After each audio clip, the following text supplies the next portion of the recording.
School life মানে আজকে half কালকে মাপ পরশু বাপরে বাপ। স্কুল লাইফ মানে বিরক্তিকর সাদা শার্ট আর সেলাই করা কালো প্যান্ট। স্কুল লাইফ মানে ব্যাগ ভর্তি মিথ্যা কথা। স্যার বাড়ির কাজ করছি কিন্তু খাতাটা ভুলে রেখেই আসছি। স্যার বিশ্বাস করেন গতকাল আমার পেটে ব্যথা ছিল তাই স্কুল আসতে পারিনি। সত্যি স্যার এটা আমার অভিভাবকের সাইন। স্কুল লাইফ মানে একদল হারামি বন্ধু, তখন প্রেম মানে বুঝতাম A+S। আর এই কাহিনী আমার হারামি বন্ধুরা শুনলে আমার অবস্থা শেষ। আর রবীন্দ্রনাথ যদি আমাদের তৈরি জাতীয় সঙ্গীত শুনতেন তাহলে নিজেকে নোবেল পাওয়ার অযোগ্য মনে করতেন। শপথ মানে নিজে অন্যায় করব, অন্যের অন্যায়কে প্রশ্রয় দেব। স্যারদের নিকনেম গুলো শুনলে হয়তো তারা তখনই চাকরি ছেড়ে চলে যেতেন। আমার এক একটা বন্ধু ছিল ক্লাস ফাঁকি দেওয়ার উপর PhD করা। নিজেকে অনেক বড় সন্ত্রাস মনে করতাম যখন আমি স্কুলে না আসা সত্ত্বেও আমার হাজিরা অন্য কেউ দিয়ে দিত। স্যারও আমাকে মারছে। স্যার কিছু না বলার পরে তাকে মারার পরে পানিশমেন্ট হিসেবে কান ধরে দাঁড়িয়ে থাকা।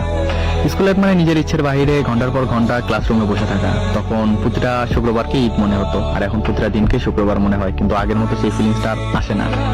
হ্যাঁ আমি মিস করি, অনেক মিস করি ফেলে আসা সেই স্কুল লাইফটাকে, বন্ধু নামক কলেজের ভাইগুলোকে, আর শিক্ষক শিক্ষিকা নামক বাবা মাকে।